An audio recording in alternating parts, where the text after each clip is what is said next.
근데 장제스랑 마오쩌둥 싸우는 내내 장제스랑 국민당이 뭐라고 하냐면 빨리 니네 나라로 꺼지라고. 한반도로 빨리 꺼지라 그랬어요 막. 근데 마오쩌둥은 너네도 이제 중화인민공화국에 함께 갈 국민이다 막. 여기서 게임 오버 된 거지 사실은. 장제스가 이렇게 얘기하고 마오쩌둥은 이렇게 얘기하면 나라도 마오쩌둥 좋아하겠다. 지금 내가 소수민족인 입장에서는.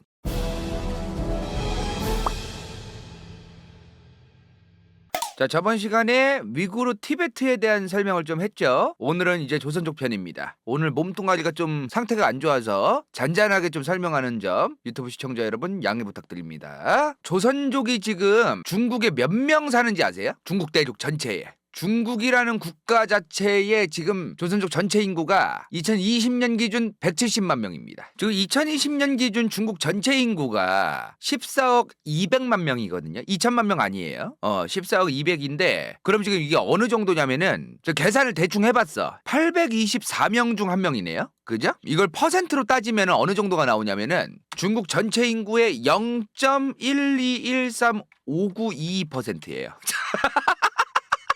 생각보다 별로 없는 거야. 많지는 않은 거라는 거죠. 지금 대부분 어디 사시냐면은 동북삼성 있죠? 동북삼성. 헤이루장, 지린, 랴오닝. 이 세 개의 성을 동북삼성이라고 해요. 여기에 대부분 살아요. 조선족들이. 근데 우리가 미처 생각하지 않고 관심이 없는 부분이 좀 있어요. 왜 조선족인가? 이걸 알아야지. 원래는 한반도에 살다가 중국 대륙으로 넘어갔고 현재에 이르러서 조선족이 된 거 아닙니까? 그러면 우리는 왜 갔는지를 좀 알 필요가 있겠죠? 굳이 여기 살다가 왜 여기로 갔는가? 이게 확정적인 정보가 없습니다. 왜 갔는지에 대한 정확한 그게 없어요. 학계에서도 지금 의견이 분분한 게 있어요. 분명한 건 물론 이 양반들이 이 한반도에 살다가 간 거는 분명하다. 근데 어느 시점에 갔고 시초가 무엇이며 이런 거에 대해서는 이견이 있다는 거. 이렇게만 얘기하고 넘어가겠습니다. 대부분 1800년대에 많이 갔다.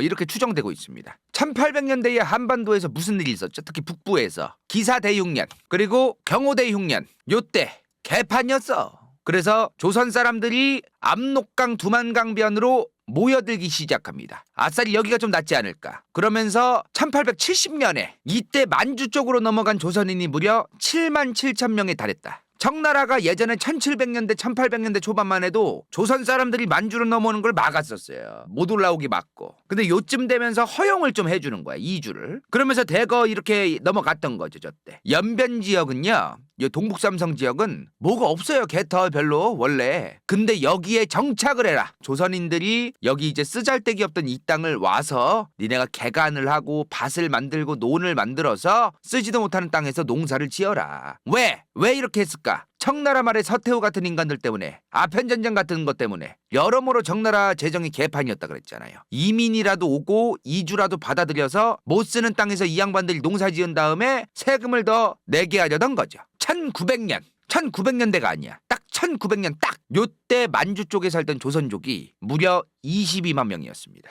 22만 명. 1900년이면은 청일전쟁 직후죠. 좀 있으면 러일전쟁이 일어나기 직전이고, 그리고 이제 한반도를 일본이 먹습니다. 식민지화 시키죠. 이때요 재밌는 게 있어. 일본이 농사를 지으려고 조선 땅에서 일본 열도에 살던 사람들을, 사업하던 사람들을 한반도에 일부러 보내기 시작해요. 왜? 일본보다 농사가 조금 더 잘 됐거든요. 특히 한반도 호남 쪽 여기 김제 평야에 있거든요. 여기 지금 대한민국에서 가장 넓은 평야가 지금 호남에 있어. 일본이 이런 농사 지을 곳들에 조선인들을 쳐내고 일본 사람들을 다 꽂고 싶은 거야. 그래서 일본이 1910년대부터 동인도 회사 비슷한 거지. 일본의 식민지 회사를 통해서 한반도에 농사 지을 땅을 가지고 있던 사람들로부터 돈을 주고 땅을 사와요. 이때 뭐 땅 가격이나 이런 거를 막 적재적소에 이제 뭐 주든 뭐 그런 게 있었어요. 그리고 나서 이제 일본인한테 다시 파는 거야. 요렇게 하는 거죠. 문제는 지금 일본이 이렇게 한반도의 농작지, 농경지를 구매를 하고 일본인한테 파는 과정에서 조선인들이 한반도에서 좀 사라져야 되는 거예요. 원래 터줏대감처럼 있는 사람들이 사라져줘야 원활하게 땅을 구매하고 일본인한테 또 땅을 팔 거 아닙니까? 그래서 일본이 무슨 얘기를 하냐면 만주 쪽 땅 개쩐다 이러면서 개 쌉뻥카를 치기 시작해요. 비옥한 땅이 요 만주에 있다. 비옥한 개털 뭐가 비옥해? 그거 산밖에 없고 호랑이밖에 안 튀어나오는데. 물론 처음엔 비옥하다고 볼 수도 있기는 있었어요. 왜냐면 빈 땅으로 내버려 뒀단 말이야. 청나라가 역사 내내 이 동북삼성 같은 데서 농사를 제대로 짓지를 않았어요. 땅은 농사를 안 짓고 오래 내버려두면 비옥해져요. 근데 문제는 뭐냐면 비옥하면 뭐 할 거야? 춥잖아.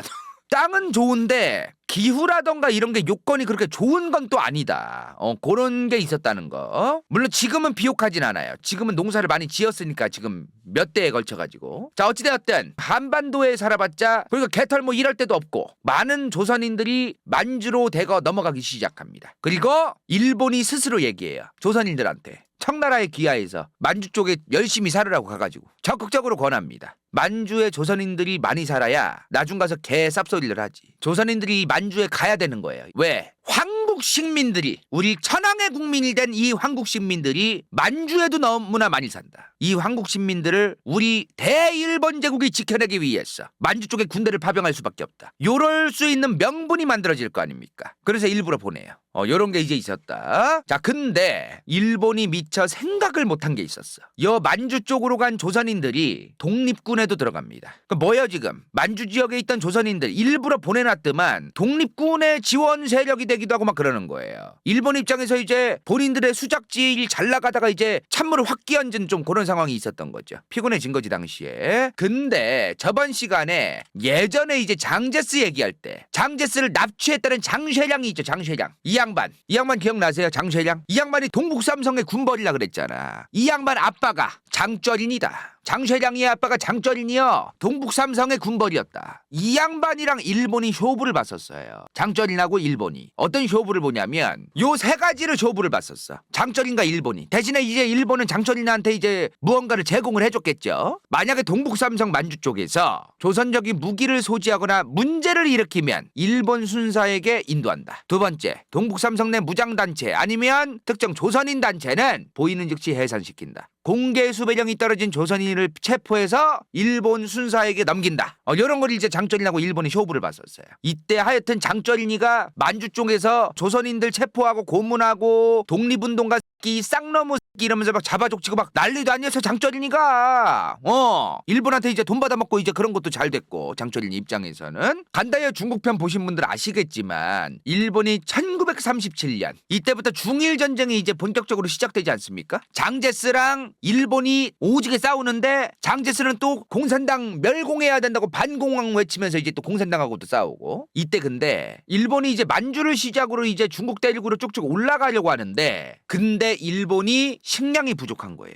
수많은 한반도에 살던 조선인들을 집단으로 만주로 이동시킵니다. 이게 뭔 말이냐면 봐봐. 지금 한반도에 호남, 김제평야 뭐 이런 데 많다 그랬잖아요. 여기서 농사꾼들, 농사 경험이 많은 양반들만 싸그작작 모아가지고 일부러 만주로 이주를 시켜요. 이때가 일제의 강제집단 이민시기입니다. 강제집단 이민시기. 일제강점기 때 만주에 살던 조선족들이 무려 170만 명이었습니다. 왜 보낸겨? 농사 짓고 이제 자기들한테 식량 조달을 하라는 거죠. 만주에서 농사 지으면서. 근데 저 170만 명 중에는 독립운동을 하는 사람도 생기고 일본이 원하는 방식대로 흘러가지는 않아요. 100%는. 자, 근데 이후에 2차 세계대전이 끝나죠. 자, 1945년이 됐어. 이때 170만 명이 만주에 있다 그랬어요. 그중에 79만 명이 한반도로 돌아갑니다. 79만 명이 다시 돌아와요. 170만 명 중에 79만 명만 돌아왔다는 거죠. 100만 명 가까운 사람들이 아직도 동북삼성 쪽에 남아있다는 얘기예요. 만주에. 근데 이 100만 명 가까운 사람들은 딱 이념적인 뭐가 있던 사람들은 아니야. 원래 농사나 짓고 가족들이랑 이 한반도에 잘 살다가 일제감정기가 온 다음에 여기로 끌려왔고 100% 독립운동 하던 것도 아니고 중국 대륙에서는 장제스랑 마오쩌둥은 또 뒤져라 싸우고 있었고 일본 군대는 또 뒤져라 이 만주를 밟고 올라가는 상황이었고 이런 거를 그냥 보고 듣고 느끼던 사람들일 뿐이지 일반인들이니까 그런 거에 대해서 무슨 가치 판단을 하고 뭐 그러는 사람들은 아니었단 말이야. 일반인들이니까. 근데 저번에 뭐라고 했어요?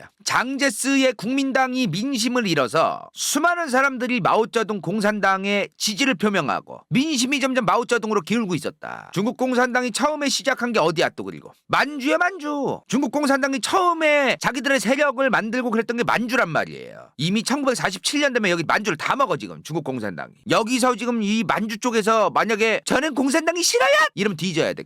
그냥 뒤져야 되는 거예요. 여기서 100만 명 가깝게 남았던 조선인들도 중국 공산당 군대에 들어가기도 하고 협조하기도 하기도 하고 조선 땅에 살던 거보다는 여기서 더 잘 살게 해준대잖아. 마오쩌둥이 주댕이로 막 그렇게 얘기하잖아. 농사도 지어서 군량비도 바치고 그렇게 됩니다. 당시에 조선족들이 이제 마오쩌둥한테 많이 마음이 갔다는 거죠. 근데 이게 마오쩌둥한테 조선인들이 마음이 갔을 게 당연했던 게 뭐냐면 이미 여기서 100만 명 가까운 조선인들은 여기에 이미 결혼도 하고 애도 생기고 여기서 정착한 지도 이제 10년 이상이 흘렀고 여기서 살고 싶은 거야, 이 조선인들은. 근데 장제스랑 마오쩌둥 싸우는 내내 장제스랑 국민당이 뭐라고 하냐면 빨리 니네 나라로 꺼지라고. 한반도로 빨리 꺼지라 그랬어요, 막.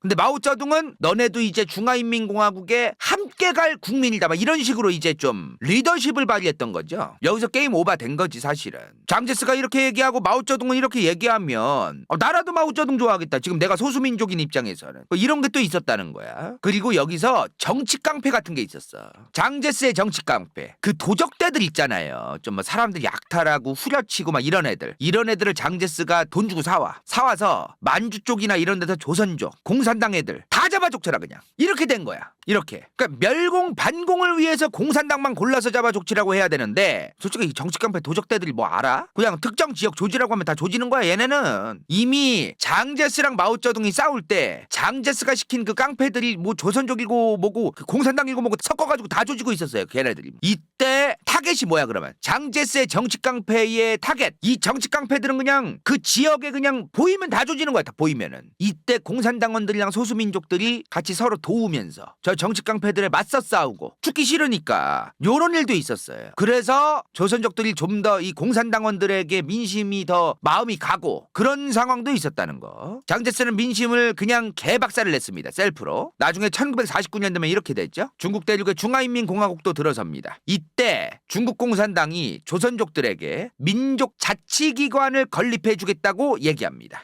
자, 그렇게 1952년 9월 3일이죠. 연변 조선족 자치주가 탄생해요. 이때 생깁니다. 굉장히 빨리 생겨요. 그죠? 한반도에 살 때도 자기 땅도 잃고 농사는 짓고 있었지만 소작농이었고 위에서는 핏 빨아먹고 옛날에 조선시대 때도 그랬는데 구한 말에는 힘들었는데 일본이 들어오고 나서도 힘들었는데 만주로 왔더니 중국 공산당이 토지개혁을 해가지고 중국인 국적인 조선족들한테 토지 분배를 해주는 거야. 이런 식으로. 그러니까 조선족들 입장에서는 여기서 우리가 살아야 되는 거지. 저 한반도에 다시 돌아갈 필요 없다. 이런 게 있었다는 거죠. 이 자치주가 이제 나중 가면 자치구로 바뀌어요. 일단은 자치주다 이때. 자, 1953년 중국 대륙의 만주 쪽에만 조선족이 112만 명이었습니다. 112만 명. 근데 아까 방금 전에 자치주, 이 자치주 자치구 같은 게 뭐냐면은 어떤 의미를 가지는 거냐면은 지금 연변 조선족 자치주 같은 데도 뭐 공안이나 공무원이나 뭐 이런 사람들이 있을 거 아니에요. 거기에 조선족들을 고용 우선권을 줍니다. 그러면은 거기에 있는 공안이든 공무원이든 중국 공산당 관련된 사람이든 조선족 자치주 안에서는 조선족이 더 우선권을 갖는 거죠. 고용될 때. 그리고 너네들 언어도 써라. 너네들 문화도 가지고 있고 이런 것도 이제 하고. 물론 이 고용 우선권을 가지고 있는 조선족이 중국 공산당의 뭐 관료가 되거나 공무원이 되거나 뭐 그 지역에 이제 그런 게 됐어. 물론 걔네는 이제 중앙당 중국 공산당에 이제 그 쥐락펴락을 당하지만 겉으로 볼 때는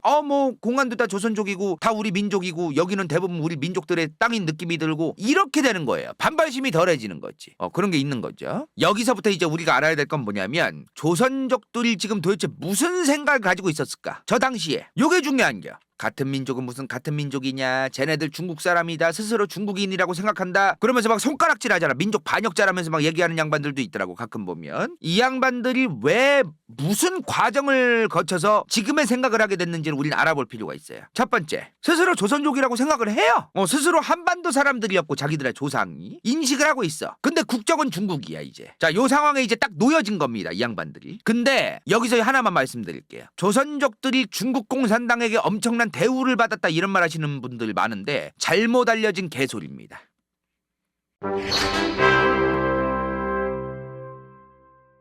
이번 영상이 볼만했다면 좋아요와 구독, 재미없었다면 이건 재밌을지도 몰라.